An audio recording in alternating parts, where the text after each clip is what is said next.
नमस्कार, मैं आरबी सिंह यादव और आप देख रहे हैं मेरा YouTube channel RB Singh Yadav editor.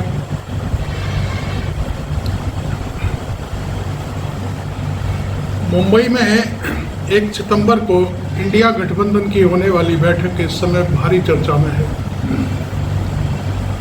पता चला है कि इसमें 3 और 4 के आसपास दल या तो उनके राष्ट्रीय अध्यक्ष या उनके नुमाइंदे शामिल हो सकते हैं। इस खबर को लेकर एनडीए में भारी हलचल है। बीजेपी की तो हवा ही खराब हो रही है, क्योंकि अब तक जो पारबंदी बीजेपी भारत सरकार के जरिए करती रही है या लोगों को रोकती रही है या लोगों को समेटती रही है, वो खेल शायद अब समाप्त हो गया है या होने वाला है। पता चला है कि जिन 3-4 दलों में जो लोग शुमार हैं, उनमें पहला नाम मैं देश की कद्दावर नेता मायावती का नाम लेना चाहता हूं। मायावती जी ने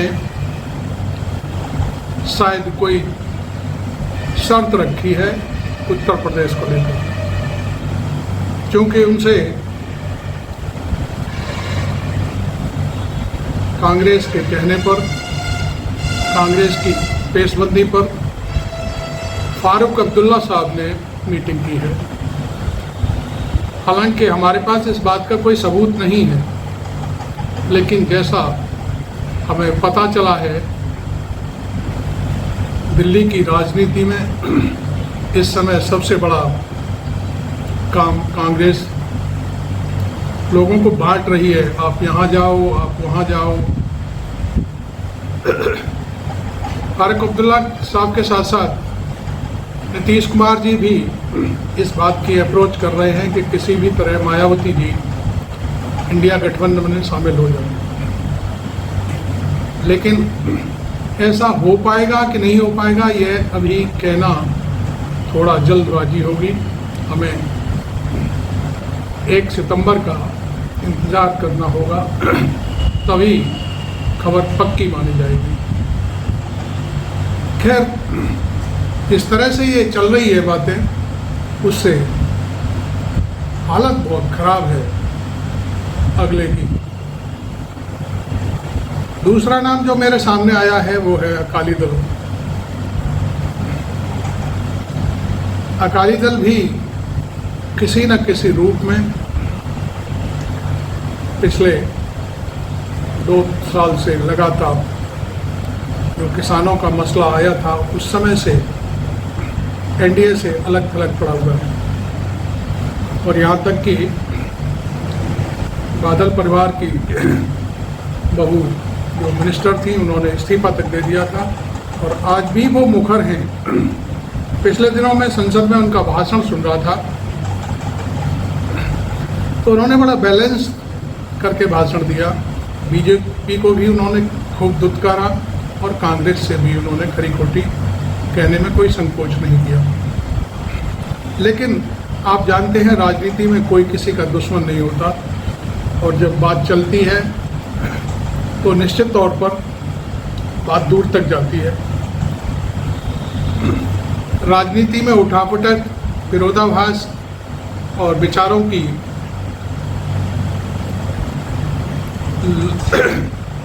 आलोचना समालोचना ना हो तो फिर वो राजनीति नहीं होती। संसद में उन्होंने अपना पक्ष रखा था, उस आधार पर तो शायद मुश्किल है, लेकिन वर्तमान जो हालात हैं देश में, वर्तमान हालात से मतलब मेरा यह है कि जनता बहुत परेशान है। चाहे कोई भी ले लीजिए आप, छात्र, किसान, गरीब, अमीर भी परेशान है। मैं उन अमीरों की बात नहीं कर रहा हूँ जो पैसा लेकर भाग गए और विदेशों में जाकर बस गए, मज़े कर रहे हैं। या इंडिया में जो लोग काम कर रहे हैं, मैं उन अमीरों की बात कर रहा हूँ जो दिल के अमीर होते हैं, विचारों के अमीर होते हैं। और मैं समझता हूँ इस समय दलितों की तो बात ही छोड़िए, दलित तो इतना पीड़ित है कि उसका कोई कहना ही कुछ मुश्किल है। खैर, अब तीसरा नाम अब इस गठबंधन में कौन शामिल होगा, यह एक बड़ी खबर है।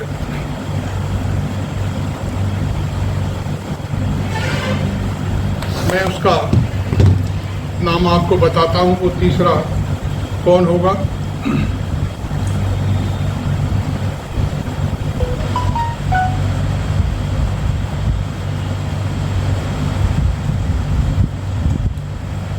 ये होगा भारत के कद्दावर नेता रहे चौधरी देवीलाल के पोते अभय चौटाला। ये भी बंबई की बैठक में शामिल होने जा सकते हैं। एक चौथा नाम और चल रहा है, उसके बारे में केवल कयासबाजी है, लेकिन अभी खुलकर बात नहीं कर सकते। लिहाजा हलचल बहुत तेज है।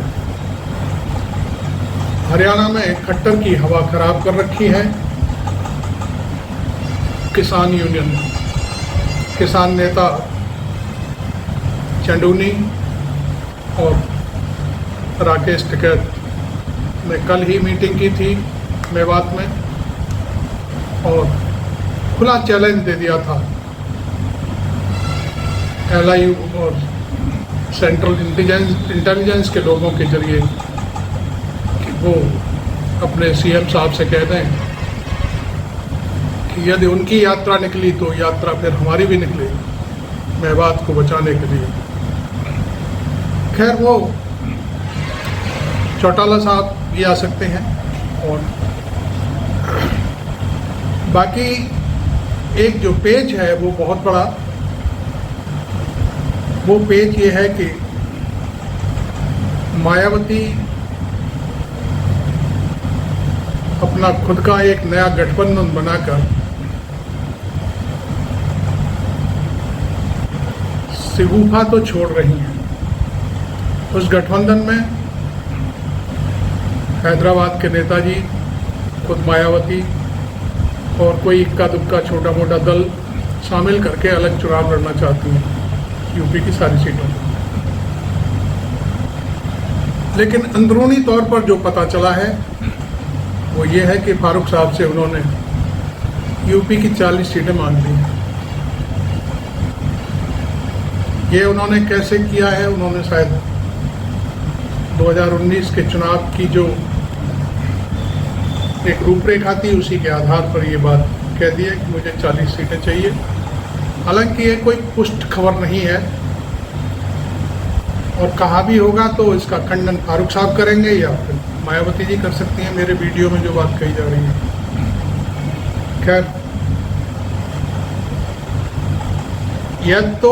या तो वो गठबंधन में शामिल होंगी या फिर मुंबई के बाद, मुंबई जो मीटिंग हो रही है उसके बाद वो एक्सपोज हो जाएंगी कि उन्होंने क्या करना है। मेरा जहाँ तक मानना है,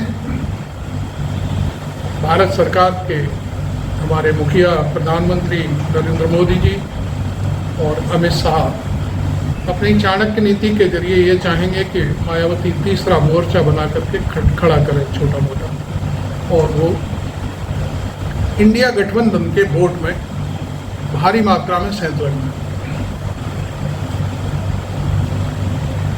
अब सवाल उठता है कि 2019 के चुनाव में मायावती ने 10 सीटें तो जीती थी, लेकिन वोट समाजवादी पार्टी के बराबर लिए थे। समाजवादी पार्टी को 5 सीटें मिली और 18% वोट लिया। मायावती ने 10 सीटें ली, केवल 19% वोट मिला। यूपी की बात कर रहा हूँ। 6% वोट कांग्रेस को मिला। जयंत की पार्टी और एक आज़ाद समाज पार्टी है, उनके भी वोट जोड़ लिए जाएं तो 2-4% मिलाकर के आप ये देखिए कि कांग्रेस 6%, 4% राष्ट्रीय लोकदल और आज़ाद समाज पार्टी 10 और 18% अखिलेश यादव, ये टोटल बैठता है 28%। और जबकि बीजेपी को 36% वोट मिला था 2019 के चुनाव में, तब उसने 60 सीटें जीती थी। अब सवाल उठता है कि 60 या 67 थी, ऐसा मेरे को ध्यान नहीं है अभी, खैर जो भी है। अब सवाल उठता है कि यदि ये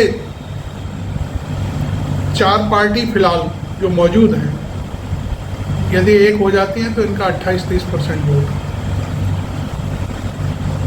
और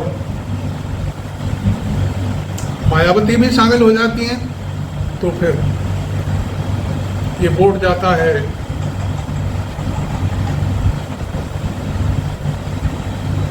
लगभग 46% के आसपास। सॉरी, बीजेपी को 49% वोट मिला था, मैं भूल गया था, 36% ही 49%। तो ये सारे दल मिल जाते हैं तो फिर ये करीब पहुंच जाएंगे। और वर्तमान में जो हालात हैं, वोट की एकजुटता है, सारे वोट इकट्ठे पड़ेंगे तो फिर बीजेपी इसमें अकेली पड़ जाएगी और उसके लिए लेने के देने पड़ सकते हैं। क्योंकि उस समय में और आज में देखिए, उस समय क्या हुआ था, पुलवामा हुआ था। पुलवामा एक लहर बनी, हालांकि उसका अभी तक कोई रिजल्ट नहीं आया जांच का कि पुलवामा कैसे हुआ, किसने कराया। मलिक साहब जरूर गाहे बगाहे कहते रहते हैं, मैंने तो आगाह कर दिया था, मैंने तो हवाई जहाज मांगे थे जवानों को ले जाने के लिए, लेकिन मुझे नहीं दिए गए, जानबूझ करके रोका गया। खैर वो अब जांच के विषय हैं, जब होगी तब होगी, जब सामने आएगी तब आएगी। लेकिन वो पुलवामा की लहर, पाकिस्तान विरोधी लहर एक तरह से देश में फैल गई और चुनाव उस समय एक तरफा हो गया। चुनाव एक तरफा भी नहीं था, चूंकि विपक्ष का वोट बटा हुआ था, तो 46 और 49% यदि आमने सामने होता तो मैं समझता हूँ बीजेपी इतनी सीट नहीं बटोर पाती जितनी उसको 19 में मिली थी। अब हलचल ये है कि मायावती अलग थलग रहे, उन पर बाकायदे फंदा कसा हुआ है जांच पड़ताल सीबीआई और ईडी का। हालांकि कई पत्रकार ऐसे हैं जो बड़े ही गजब का संदेश देके जाते हैं, जब बोलते हैं तो उनका कहना है कि मायावती पर हाथ डालना मुश्किल काम है। यदि मायावती पर ईडी और सीबीआई के जरिए हाथ डाल दिया और उनको जेल भेज भी दिया तो बीजेपी की देशव्यापी हालत खराब होगी, केवल यूपी की बात नहीं है। क्योंकि बसपा एक राष्ट्रीय स्तर की पार्टी रही है, फिलहाल इस समय उस पर राष्ट्रीय स्तर का कैडर नहीं है, लेकिन उसका वोट बैंक पूरे देश में है। ऐसी कोई विधानसभा नहीं है, ऐसा कोई लोकसभा क्षेत्र नहीं है, ऐसा कोई नगरपालिका नगर निगम क्षेत्र नहीं है जहां पर बसपा का वोट नहीं है। हालांकि मायावती को समझाने के लिए अभी एनडीए के पास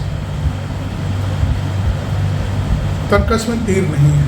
हालांकि ऐसा सुनने में आया है कि सोनिया गांधी शायद उनको मना लेंगी